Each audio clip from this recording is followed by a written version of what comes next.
ಒಂದು ಕಡೆ ದರ್ಶನ್ ಗ್ಯಾಂಗ್ ಜೈಲಿನಲ್ಲಿ ಜೈಲೂಟವನ್ನ ತಿನ್ಕೊಂಡು ದಿನವನ್ನ ದುಡ್ತಾ ಇದ್ರೆ, ಮಗದೊಂದು ಕಡೆ ತನಿಖೆ ಕೂಡ ಚುರುಕು ಪಡೆದುಕೊಳ್ತಾ ಇದೆ. ದರ್ಶನ್ ಗ್ಯಾಂಗ್ ನಿಂದ ರೇಣುಕಾಸ್ವಾಮಿ ಕೊಲೆ ಪ್ರಕರಣ ತನಿಖೆ ವೇಳೆ ಮತ್ತೊಂದು ಕುತೂಹಲಕಾರಿ ವಿಚಾರ ಬೆಳಕಿಗೆ ಬಂದಿದೆ. ಏನಪ್ಪಾ ಅದು ನೋಡ್ತಾ ಹೋಗೋಣ.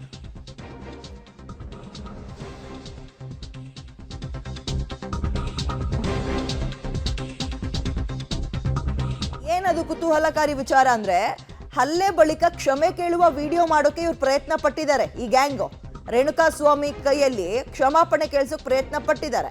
ಆ ವಿಡಿಯೋವನ್ನ ಮಾಡಿಕೊಂಡು ಸೋಷಿಯಲ್ ಮೀಡಿಯಾದಲ್ಲಿ ಹರಿಬಿಡೋಕೆ ಪ್ಲಾನ್ ಮಾಡಿದ್ರು. ಆದರೆ ಅಷ್ಟೊತ್ತಿಗಾಗಲೇ ಆ ರೇಣುಕಾಸ್ವಾಮಿ ಮೇಲೆ ಭೀಕರವಾಗಿ ಹಲ್ಲೆ ಮಾಡಿತ್ತು ಈ ಗ್ಯಾಂಗ್. ಮನಸೋ ಇಚ್ಛೆ ಥಳಿಸಿದ್ರಿಂದ ಆತ ಸಂಪೂರ್ಣವಾಗಿ ಹೈರಾಣಾಗೋಗ್ಬಿಟ್ಟಿದ್ದ, ಅಸ್ವಸ್ಥನಾಗಿದ್ದ. ಅವಳೆ ಆತನನ್ನ ಇಬ್ರು ಹಿಡ್ಕೊಂಡು ಕೂರಿಸ್ಕೊಂಡಿದ್ರಂತೆ.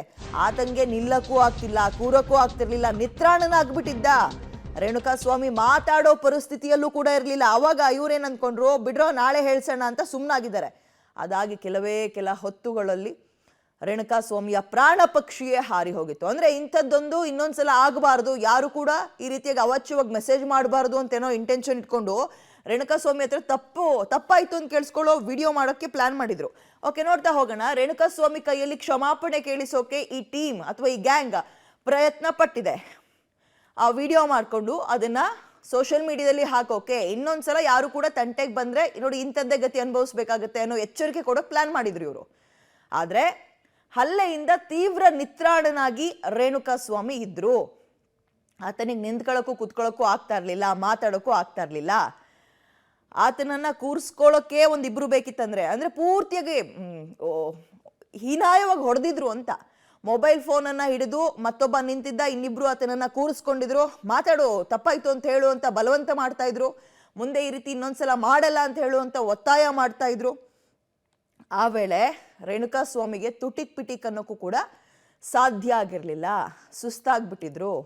ಬಿಡ್ರೋ ನಾಳೆ ಹೇಳ್ಸೋಣ ಅಂತ ಈ ಗ್ಯಾಂಗ್ ಆಗ ಸುಮ್ಮನಾಗಿದೆ.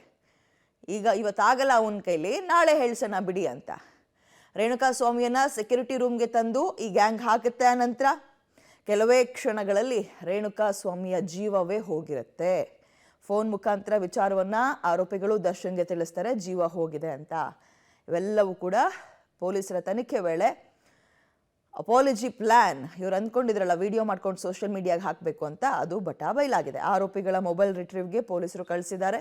ಅಂದರೆ ಅವತ್ತೇನು ವಿಡಿಯೋ ಮಾಡ್ಕೊಳಕ್ಕೆ ಆಗಿಲ್ಲ ಇವ್ರಿಗೆ. ರೇಣುಕಾಸ್ವಾಮಿ ಅವರು ಸಪೋರ್ಟ್ ಮಾಡಿಲ್ಲ ಮಾತಾಡೋಕ್ಕೆ. ಹೆಚ್ಚಿನ ಡೀಟೇಲ್ಸ್ ನಮ್ಮ ಪ್ರತಿನಿಧಿ ನರಸಿಂಹಮೂರ್ತಿ ನೀಡ್ತಾರೆ. ನರಸಿಂಹಮೂರ್ತಿ, ತನಿಖೆ ಸಂದರ್ಭದಲ್ಲಿ ಒಂದೊಂದೇ ಕುತೂಹಲಕಾರಿ ವಿಚಾರಗಳು ಬೆಳಕಿಗೆ ಬರ್ತಾ ಇದೆ. ನಿನ್ನೆ ನೋಡಿದ್ರೆ ಬಾಡಿಯನ್ನು ಎಸೆಯೋಕೆ 2 ಟೀಮ್ ಇತ್ತು ಅಂತ, ಇವತ್ತು ಏನೆಲ್ಲ ಪ್ಲಾನ್ ಮಾಡ್ಕೊಂಡಿದ್ರು ವಿಡಿಯೋ ಮಾಡ್ಕೊಳ್ಳೋಕೆ ಅನ್ನುವಂತಹ ಅಂಶ ಬೆಳಕಿಗೆ ಬರ್ತಾ ಇದೆ. ಡೀಟೇಲ್ಸ್ ಕೊಡೋದಾದ್ರೆ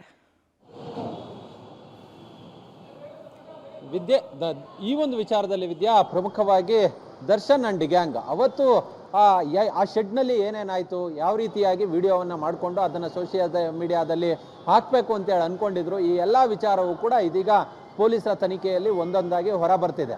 ಅವತ್ತು ರೇಣುಕಾಸ್ವಾಮಿಯನ್ನು ಕರೆತಂದು ಮನಸೋ ಇಚ್ಛೆ ಹಲ್ಲೆಯನ್ನು ನಡೆಸಿದಂತಹ ಸಂದರ್ಭದಲ್ಲಿ ಏಕಾಏಕಿ ಆತ ಕುಸಿದು ಬೀಳ್ತಾನೆ, ಆತ ನಿತ್ರಾಣನಾಗ್ತಾನೆ.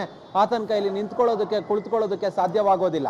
ಇಂಥ ಸಂದರ್ಭದಲ್ಲೂ ಕೂಡ ಆತನಿಂದ ಒಂದು ಮೊಬೈಲ್ ವಿಡಿಯೋವನ್ನು ಮಾಡಿಸ್ಕೊಂಡು ಆ ಬಳಿಕ ಆ ಮೊಬೈಲ್ ವಿಡಿಯೋವನ್ನು ಸೋಷಿಯಲ್ ಮೀಡಿಯಾದಲ್ಲಿ ಹಾಕಬೇಕು ಅನ್ನೋ ನಿಟ್ಟಿನಲ್ಲಿ ಇವರು ತೀರ್ಮಾನವನ್ನು ಮಾಡಿರ್ತಾರೆ. ರೇಣುಕಾಸ್ವಾಮಿಯನ್ನು ಹಿಡಿದುಕೊಂಡು ಹಿಂದೆ ಈ ಇಬ್ಬರು ಹಿಡಿದುಕೊಂಡು ಆ ಬಳಿಕ ಮತ್ತೊಬ್ಬ ವಿಡಿಯೋವನ್ನು ಮಾಡೋದಕ್ಕೆ ಪ್ರಯತ್ನವನ್ನು ಪಡ್ತಾನೆ. ಆದರೆ ಅದಾಗಲೇ ನಿತ್ರಾಣನಾಗಿರ್ತಾನೆ ಅಥವಾ ಕೋಮಾಗೆ ಹೋಗಿರ್ತಾನೋ ಗೊತ್ತಿರೋದಿಲ್ಲ ರೇಣುಕಾಸ್ವಾಮಿ. ಆ ಮಟ್ಟಿಗೆ ಈತನ ಮೇಲೆ ಹಲ್ಲೆಯನ್ನು ನಡೆಸಿರ್ತಾರೆ. ಆತನಿಂದ ಹೇಳಿಕೆಯನ್ನು ಪಡೆಯೋದಕ್ಕೆ ಇವ್ರ ಕೈಲಿ ಸಾಧ್ಯವಾಗೋದಿಲ್ಲ. ಹೀಗಾಗಿ ಈತನನ್ನು ಎಳೆದಲ್ಲಿ ಸೆಕ್ಯೂರಿಟಿ ರೂಮ್ಗೆ ಬಿಸಾಕ್ರೋ, ಆ ಬಳಿಕ ನೋಡೋಣ ಅನ್ನೋ ನಿಟ್ಟಿನಲ್ಲಿ ಹೇಳ್ತಾರೆ. ಹೀಗಾಗಿಯೇ ಆ ಸಂದರ್ಭದಲ್ಲಿ ಶೆಡ್ಗೆ ಎಳೆದೊಯ್ದು ಹಾಕ್ತಾರೆ. ಅದಾದ ಬಳಿಕ ಆತ ಸತ್ತೋಗಿದ್ದಾನೆ ಅನ್ನೋ ಮಾಹಿತಿ ಗೊತ್ತಾಗುತ್ತೆ. ಹೀಗಾಗಿ ಇವರ ಪ್ಲಾನ್ ಏನಿತ್ತು, ಒಂದು ಈತ ಅಶ್ಲೀಲ ಒಂದು ಮೆಸೇಜನ್ನು ಕಳಿಸಿದ್ದ, ಅದಾದ ಬಳಿಕ ಒಂದು ಫೋಟೋವನ್ನು ಸಹ ಕಳಿಸಿದ್ದ. ಹೀಗಾಗಿ ಕ್ಷಮಾಪಣೆಯನ್ನು ಕೇಳಿ ಇನ್ನು ಮುಂದೆ ಈ ರೀತಿ ಮಾಡಲ್ಲ ಅನ್ನೋ ನಿಟ್ಟಿನಲ್ಲಿ ಬೇಡ್ಕೊಳ್ಳೋ ರೀತಿಯಲ್ಲಿ ಒಂದು ವಿಡಿಯೋವನ್ನು ಮಾಡಬೇಕು ಅನ್ನೋದು ಈ ಗ್ಯಾಂಗ್ನ ಉದ್ದೇಶವಾಗಿತ್ತು. ಆದರೆ ಆ ಉದ್ದೇಶ ಏನಿದೆ ಅದು ಫಲಪ್ರದವಾಗಿಲ್ಲ. Okay, stay with me. ನಾನು ನಿಮ್ಮನ್ನ ಮತ್ತೆ ಸಂಪರ್ಕಕ್ಕೆ ತಗೊಳ್ತೀನಿ.